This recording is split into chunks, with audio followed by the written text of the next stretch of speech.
এটাতে হাতের কাছে যেগুলো পাওয়া যায় স্টুডেন্টরা ইজিলি ইচ্ছা করলেই করতে পারে, যেটা হচ্ছে বিটাডিন কিনতে পাওয়া যায়, যেটা কেটে কেটে গেলে ওষুধের দোকানে, এটা কয়েক ফোঁটা দিলাম, আয়োডিন আছে ওটাই। আয়োডিন দেওয়ার সঙ্গে সঙ্গে একটু আয়োডিনের যা কালার হয় খয়েরি রঙের, হ্যাঁ, তো তারপরেই ওই রংটাকে নষ্ট করার জন্যে ভিটামিন সি নিয়ে গুঁড়ো করে অল্প অল্প মেশানো হবে, জাস্ট রংটা চলে গেল, কালারলেস হয়ে গেল।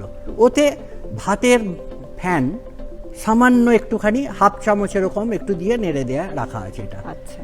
আর এটাই রাখা আছে ওই যে হাইড্রোজেন পারঅক্সাইড মেডিসিনের দোকানে পাওয়া যায় 6%, সেটাতে জল দিয়ে পাতলা করা আছে, তার মধ্যে একটু ভিনিগার দেওয়া আছে। তো আমরা দুজনেই একসঙ্গে দুটো মেশাচ্ছি, একই সঙ্গে টাইম করে রাখা আছে 15 সেকেন্ড।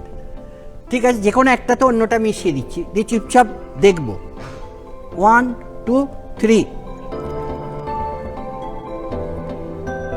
15 সেকেন্ড তখন থেকে মেশানোর সঙ্গে পর থেকে কাউন্ট করে যান। ছাত্ররা তোমরা কাউন্ট করো, দেখবে অ্যাট এ টাইম ব্ল্যাক হয়ে গেল, আয়োডিন লিবারেশন হচ্ছে। আসলে এর এই যে দুজনেরই একই সঙ্গে হয়, আসলে যে আয়োডিনটা বেরিয়ে এলো, এতক্ষণ সোডিয়াম এখানে দেওয়া আছে কি ভিটামিন সি একটু বেশি দেওয়া ছিল।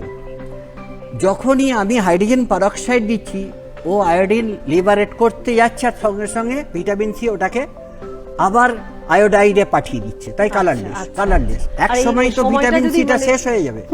আমি যদি ভিটামিন সিটা বেশি দিয়ে রাখি তাহলে অনেক আরো সময় লাগবে। ভিটামিন সিটা কম দিয়ে ভিটামিন সিটা দিয়ে আমি টাইমটা কন্ট্রোল করিছি।